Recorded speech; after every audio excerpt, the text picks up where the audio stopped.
Ok. ¿Listos, No, ya muchachos? Ya. Espérame, te lo puedes llevar. Ok, Cristian, William ya están.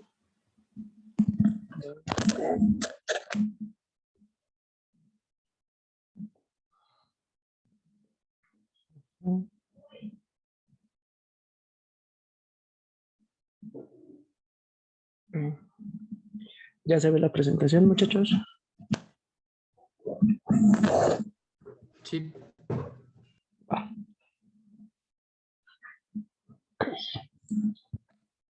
Espera que los demás se conecten.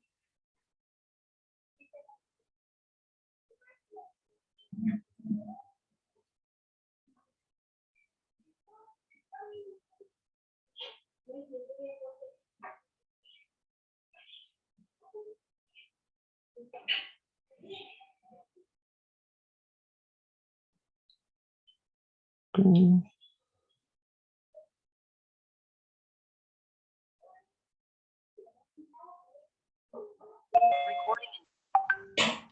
Muy bien, ya estamos.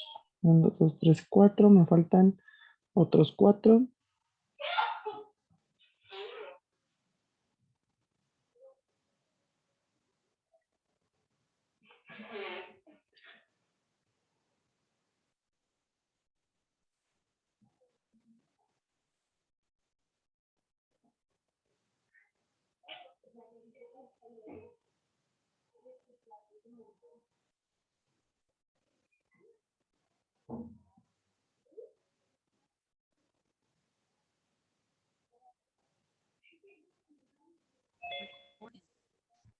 Ok. Muy bien, vamos a ver quién me falta. Diana ya está. Cristian ya está. Mónica ya. Ian ya. Lo único que me faltaría sería Jorge, pero bueno, vamos a iniciar, ¿va? Ok, entonces, hasta ahorita todo bien. Vamos bien, creo que vamos a buen ritmo, muchachos. Ya vimos entonces las primeras 3 articulaciones verdaderas, tanto por estructura como por función, pues son verdaderas, ¿ok? Desde ahí ya vamos bien. Vamos a entrar entonces ahora a ver las 2 articulaciones que literalmente son falsas, es decir, son articulaciones que ni siquiera las van a encontrar en esquemas dentro de sus libros. ¿Por qué? Porque son literalmente uniones óseas que no tienen una función en específico, ¿ok? ¿Estamos? Y sobre todo que van a tener una unión, pues digamos, como un falso contacto. Ajá. Es decir, no va a ser una unión directa, ¿ok? La primera articulación falsa que vamos a ver es la articulación subdeltoidea. Cristian, Sí, ¿me ayudas a leer, por favor? claro. No es una verdadera articulación desde el punto de vista anatómico, pero se le puede considerar como tal en un sentido biomecánico, ya que actúa por deslizamiento entre dos superficies, con lo cual favorece un determinado movimiento. Ujú. Dichas superficies articulares son, por un lado, la cabeza humeral tapizada por el músculo supraespinoso, la Ajá, superficie convexa, ok. y el arco acromio coracoideo, formado por la apófisis coracoides, el ligamento acromio coracoideo y el extremo acromial, que forma una superficie cóncava. En este caso, lo que quiere decir justamente esta articulación falsa es que literalmente es una articulación donde solamente el que actúa como un medio de unión o un medio, vaya la redundancia de articulación, es la parte muscular. Ajá. Es decir, el músculo supraespinoso es el que me ayuda a estar abrazando la parte de la cabeza humeral con literalmente la escápula. Es decir, esta articulación subdeltoidea lo que me va a ayudar es a reforzar más la articulación glenohumeral para que en el momento en que yo literalmente hago un movimiento ya sea en una rotación, en una flexión de hombro, una abducción, no se vaya a luxar o no le cueste tanto trabajo mantener esa posición. Ajá. Por eso les decía que estas articulaciones son articulaciones, vamos, que no van a tener ni una superficie ligamentaria que los esté uniendo y sobre todo que dentro de todo lo que es el cuadro anatómico pueda verse manifestado solamente por músculo, ajá, por uno o dos músculos abrazando toda una o varias estructuras óseas, ¿ok? En este caso, esta articulación subdeltoidea es como una articulación de apoyo, ajá, para la glenumeral, ¿ok? Si ustedes pueden, cuando hagan su tarea, observar un esquema de el músculo supraespinoso, se podrán dar cuenta que este músculo va por todo su recorrido. Ujú. Entonces, justamente gracias a eso podemos ver, pues, que literalmente actúa con respecto al movimiento de la glenumeral. ¿Ok? ¿Todavía me escucho, muchachos? ¿Todavía se escucha? Sí, profe. Sí, se está trabando un poquito, pero Ok. ¿Se está trabando un poquito?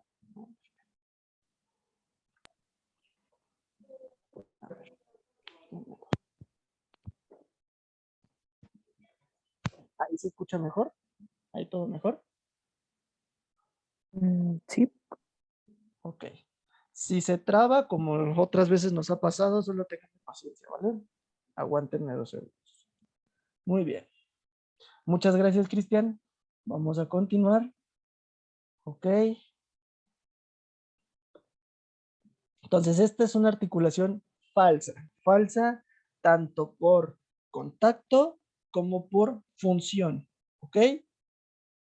Y vamos a tener, perdón, la otra que es falsa, que es la escapulotorácica. Su nombre lo dice. ¿Con quién debería estar uniendo o qué estructuras deberían estar unidas? A ver, ¿quién me dice? Está entre la escápula y lo que es la cavidad torácica, ¿no? Exactamente, pero aquí literalmente ustedes pensarían que sería eh, una articulación verdadera, pero no, no necesariamente. Si nosotros literalmente damos un contacto directo, ya sea por ligamentos o por lo que quiera, entre la escápula y el tórax, vamos a pensar un poquito. ¿Quién llevaría el ritmo de la acción al respirar? ¿El tórax o lo que sería la parte de la escápula? ¿Quién llevaría ese ritmo para inhalar y exhalar? El tórax, porque es lo primero que se mueve para poder respirar. Sí, podríamos decirlo que tiene que ser el tórax, pero si conjuntamos escápula y tórax y sabemos que la escápula tiene su propio movimiento y el tórax tiene su propio movimiento, los dos en conjunto no podrían moverse a la par. Ajá. Uno tendría que llevar el ritmo, en este caso lo dijeron bien, el tórax. Si la escápula estuviera pegada o articulada directamente como las otras anteriores, la escápula literalmente tendría que verse delimitada por el movimiento de la caja torácica y eso influiría en el movimiento del hombro. Ajá. Por tanto, la estructura escapular no está conectada directamente sobre la caja torácica, pero sí tiene una unión por varias fibras de conjunción que justamente me van a servir para mantener situado dentro de la parte posterior de la caja torácica a la escápula y que en conjunto con la articulación glenumeral, acromioclavicular, pues esta se pueda mover mientras nosotros estamos respirando. ¿Ok? No sé si quedó clara la explicación o no, espero que sí y espero que literalmente me hayan entendido. Si no, lo vuelvo a explicar, no se preocupen. Mientras tanto, vamos a ver. William,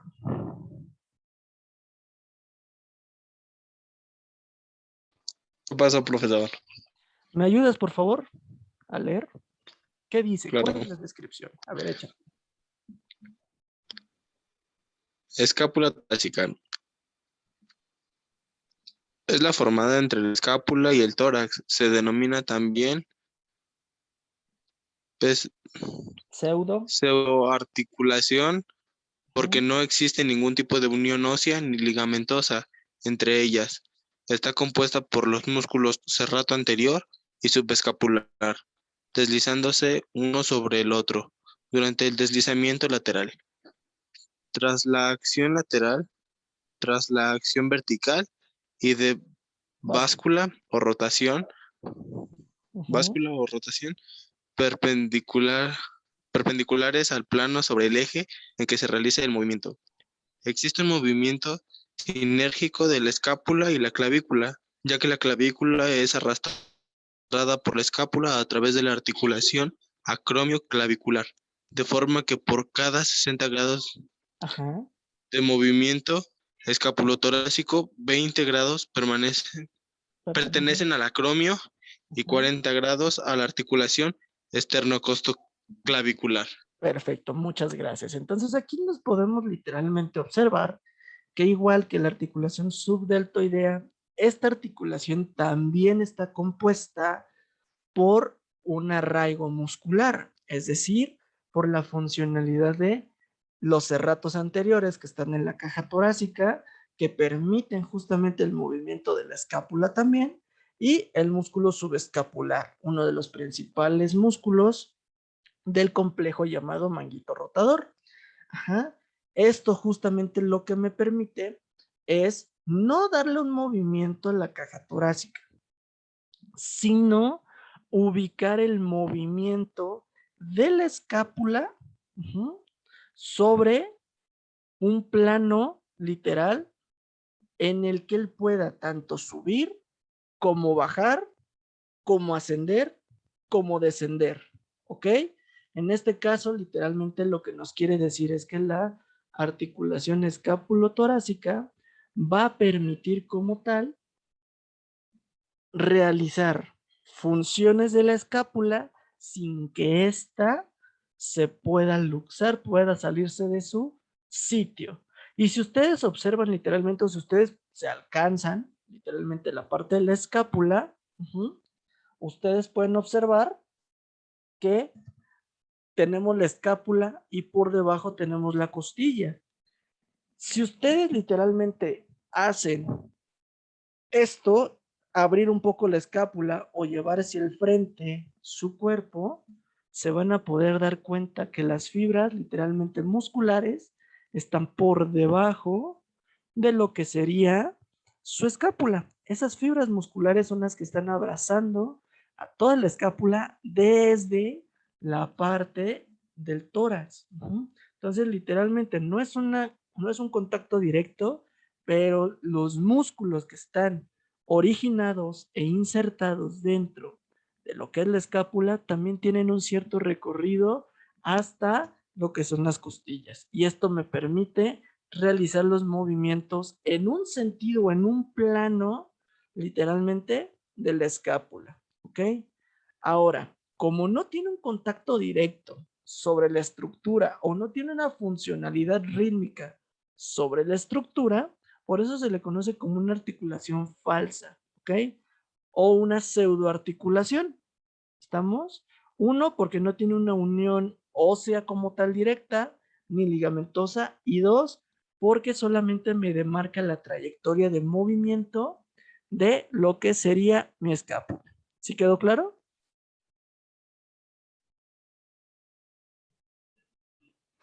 Sí, Ok. No los regañé, ¿eh? No tengan miedo, no pasa nada. Sí los quiero. Ok. Es que los noto regañados. Dije, ¿qué les hicieron? ¿Quién fue? ¿Y quién le pegó? Ok, entonces vamos a ver. Mónica, ¿Qué pasa, profesor? ¿cuántas articulaciones de hombro tenemos en total? Ay. Espérame. Tenemos 3 verdaderas y Ujú. tenemos 2 falsas.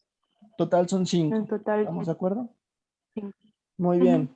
¿Cuál de esas 5 me permite el movimiento de todo mi miembro superior? Sería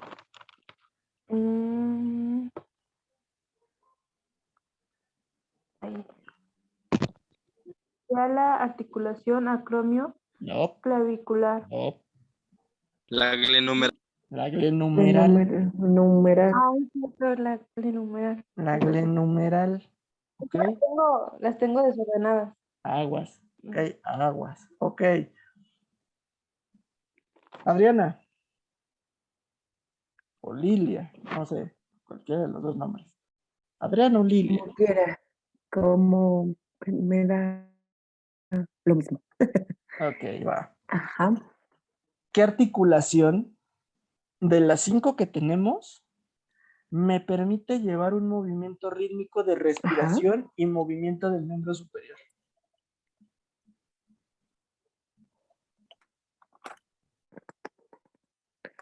Am, la escapulotorácica. No. No, ese me da el ritmo solamente del escápula y me da la dirección de hacia dónde se mueve la escápula. Mi pregunta es, ¿quién me da el ritmo de la respiración y el movimiento del miembro superior? O sea, todo en conjunto.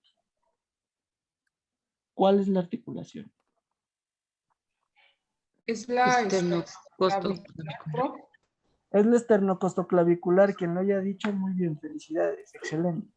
La esternocostoclavicular es la que me lleva el ritmo respiratorio por medio del movimiento del miembro superior. Muy bien. ¿Y qué articulación literalmente es la que ahora sí me permite darle una trayectoria sobre un plano de movimiento a la escápula? Quien quiera, quien me lo quiera decir. Acromio clavicular. La acromioclavicular, la acromioclavicular como una funcionalidad es la de el ascenso y descenso o sobre todo mover los hombros sobre su propio plano.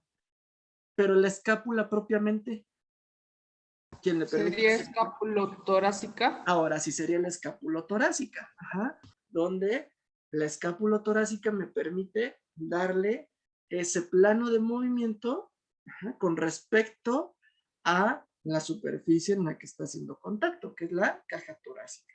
¿Ok?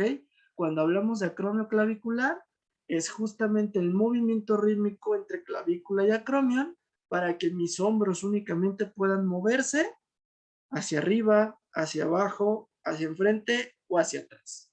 ¿Ok? ¿Ya vimos? ¿Ya le entendieron? Sí. Vientos. Y entonces, ¿cuál es la articulación de soporte para la articulación glenumeral? Sería la primera falsa, la primera articulación falsa que se llama subdelantoidea. Subdeltoidea, es correcto. Eso sí. ¿Ok? Deltoidea. Muy bien, muchachos, excelente. Y esa la pueden observar justamente esa articulación o todas las articulaciones, o más bien, para no mentirles, vamos a ver dentro de su esquema, de su libro, dos principales articulaciones de movimiento, que es justamente la glenohumeral y la acromioclavicular. Ustedes lo pueden observar que esas dos siempre van a trabajar en conjunto, ¿ok? Porque si yo muevo mi miembro superior, por ejemplo, hacia arriba, haciendo una flexión de hombro, intentando tocar el techo, la clavícula a fuerzas va a tener que hacer un movimiento hacia arriba y hacia adelante para permitirme hacer esto. Entonces los dos trabajan en constante movimiento. La única que no se puede ver o denotar como tal, pues es la esternocostoclavicular, pero ya vimos que aunque parta desde la parte torácica, todo el recorrido literalmente va a ser hasta los hombros, es decir, hasta el miembro superior. ¿Ok? Muy bien. Creo que hasta aquí vamos claros. Maestro, Dime, William. por ejemplo, cuando alguien que siempre, bueno, voy a poner tanto mi cámara. Ok. Cuando siempre, bueno, cuando hace este movimiento y siempre le crepita el hombro. Normalmente cuando crepita hay de dos formas de verlo. Uno, que como tal esa articulación no tenga la suficiente lubricación porque cuando lo estás moviendo en frío. Ujú. Y entonces es como un auto. Literalmente el auto antes de arrancar lo que haces, esperas a que se caliente. ¿Estás de acuerdo? Lo mismo pasa aquí. Una articulación al moverse en frío va a estar crepite y crepite y crepite y crepite y crepite hasta que deja de crepitar. ¿Por qué? Porque ya empezó a lubricar, ya empezó a generar líquido sinovial, pues más líquido. Ajá. En frío parece como gel, literalmente ese líquido sinovial. Puede ser una opción.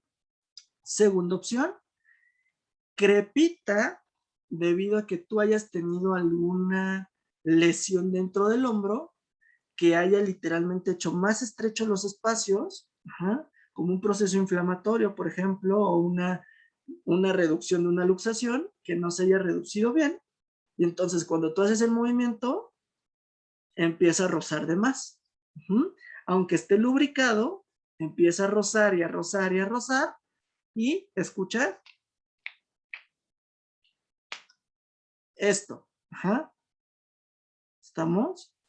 Ah, ok, entonces si hay dolor se podría decir que es la segunda, ¿no? Si hay dolor dentro del movimiento, quiere decir que hay ahí alguna estructura que está literalmente atrapada o está inflamada y eso está produciendo que el roce articular se dé. Ujú. O bien en su defecto, puede ser que el líquido sinovial ya no sea lo suficiente como para lubricar esa articulación y que solo esté produciéndose lo necesario para que justamente no exista un desgaste o una fricción ósea. ¿Ah? Pero va a seguir crepitando. ¿Ok? Por eso, antes de que hagan algún movimiento, aunque sea el más simple, siempre tienen que estar antes haciendo movimientos poco a poco, calentando, carburando el cuerpo. ¿Ok? Si no, les va a crepitar todo el día y va a empezar a doler y vamos, se van a lesionar ustedes mismos sin hacer alguna ejecución más fuerte, más grave, etcétera, etcétera. ¿Ok? Bien. Ahora, Pero, también por hay ejemplo, casos, espérame tantito, Mónica, tantito. También hay casos que también hay que identificar en qué movimiento crepita y duele, porque a partir de eso ustedes ya identifican qué estructura es la que puede estar atrapada o puede estar lesionada. ¿Ah? Por ejemplo, si mueve cuando yo alzo hacia arriba y se escucha un clac, bueno, eso es algo normal porque está botándose la cabeza humeral. Pero si de repente yo al hacer esto escucho un clac, quiere decir que alguna estructura escapular está golpeando o está rozando más adelante. Hay que justamente analizar bajo qué movimiento lo hacemos. Ahora sí, Mónica, me decías.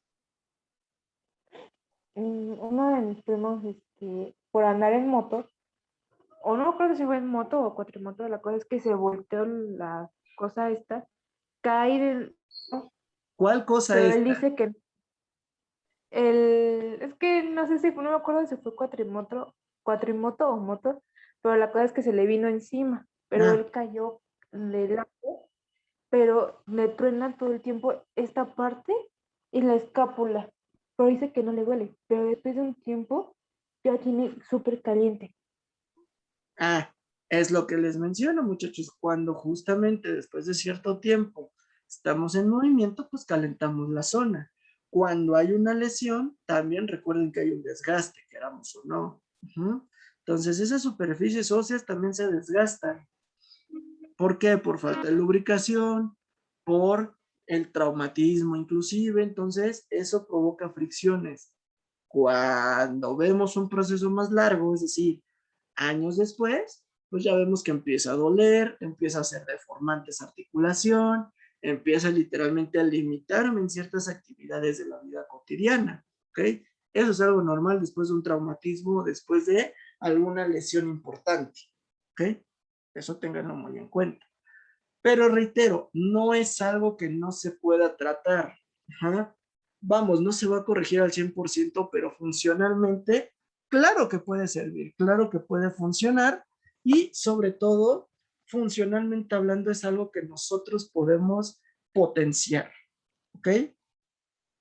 Entonces ustedes sí, literalmente pues no son dioses, no van a ser dioses de la rehabilitación, pero les va a servir en algo, ¿ok?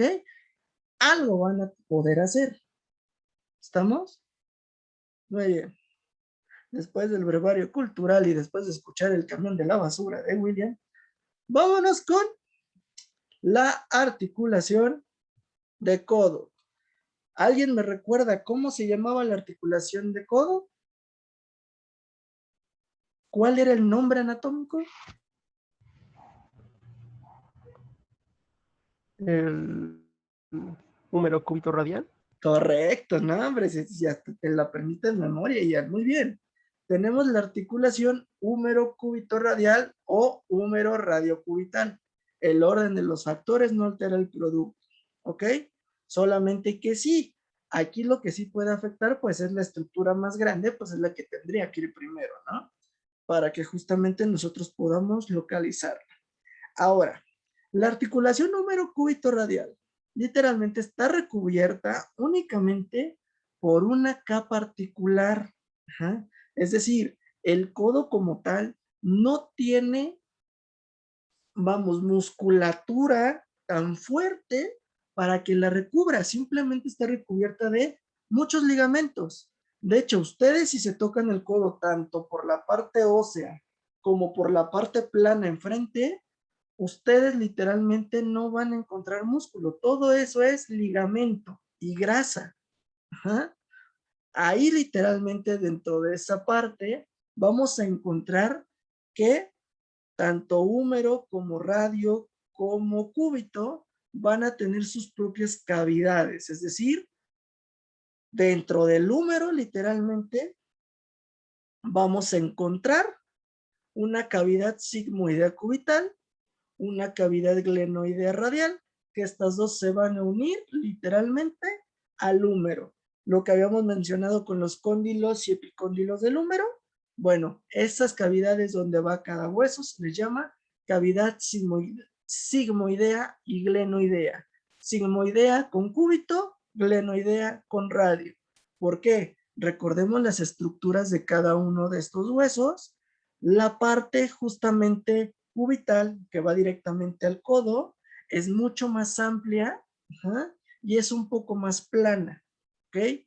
Por tanto, necesita una cavidad más grande que un glenoide o que una esfera.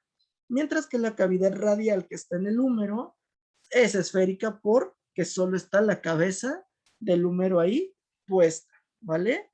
Y obviamente tenemos como tal una articulación, una fosita en común que se llama fosa cúbito radial superior, ¿ok?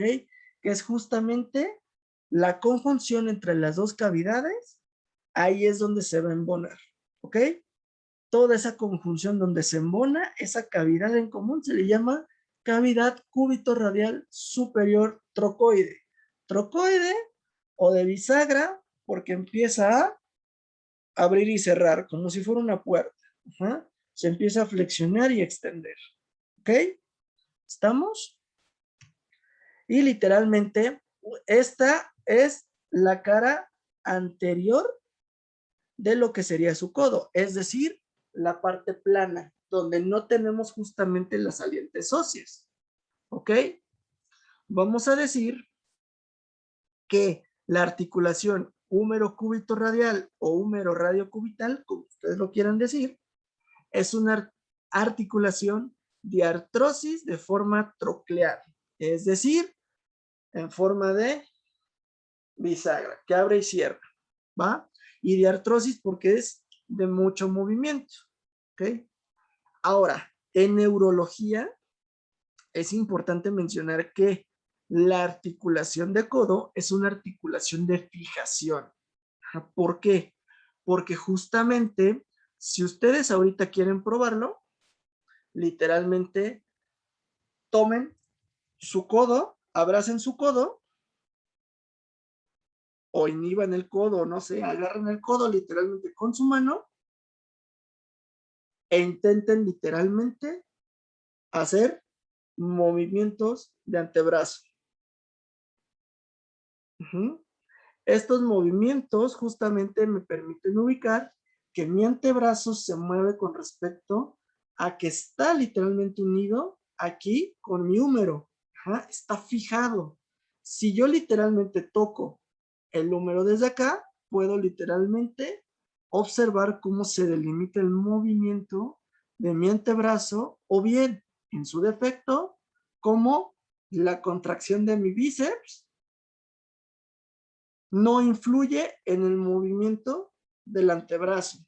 Es decir, si ustedes literalmente activan su bíceps, contraen su bíceps, se van a dar cuenta que no tiene nada que ver con el movimiento de antebrazo.